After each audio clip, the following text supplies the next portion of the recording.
দেখো বন্ধুরা, কড়াইতে পেঁয়াজগুলো লাল লাল করে ভাজা হয়ে গেছে। আমি এখন আলু তুলে দিয়েছি পেঁয়াজের মধ্যে। এবার এগুলো একটু ভাজবো।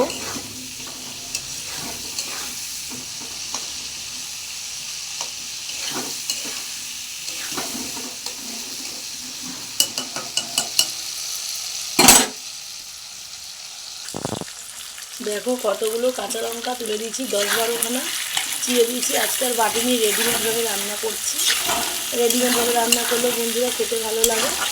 এখন আমি আলুটা ভাজবো, একটু ভাজা ভাজা হলে তারপরে নুন হলুদ দেবো, তারপরে মশলাটা দেবো। পেঁয়াজ আগে দিয়ে দিয়েছি, জিরে বাটা দেবো। দেখো পরিমাণ মতো নুন আর হলুদ দিয়ে দিয়েছি। আলুটা ভালো করে ভাজবো।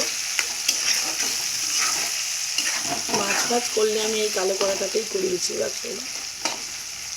আলুটা কাঁচা লঙ্কাটা একটু ভালো করে ভাজি, তারপরে দেখা যাক কী করা যায়। বন্ধুরা দেখো, আদা বাটা রসুন বাটাটা আমি তুলে দিয়েছি।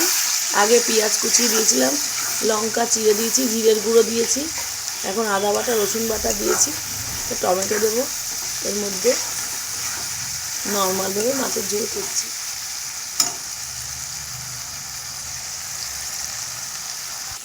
দেখো একটু টমেটো পিউরি করে মেশিনে কুড়িয়ে নিয়েছি। নিয়ে টমেটোটা আমি এখন এর মধ্যে দিয়ে দিলাম। আর একটু ভাজা হবে বন্ধুরা। দেখতে পাচ্ছ কি সুন্দর আলুটা হয়ে গেছে। দেখো আর একটু ভাজবো বন্ধুরা।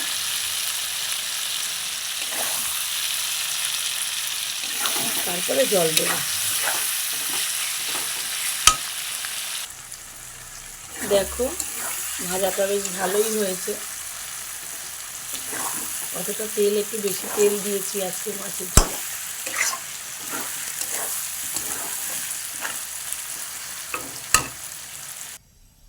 তো বন্ধুরা, কত সুন্দর কালার এসছে, কিন্তু ক্যামেরাতে কেমন ফ্যাকাসে ফ্যাকাসে লাগছে।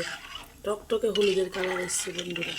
তো আমি এখন কড়াইতে জল দিয়েছি, একটু ঝোল ঝোল করবে, মাছের ঝোল করব। তার জন্য এবার ঢাকা দিয়ে দেবো আমি এখন কড়াইটার মধ্যে।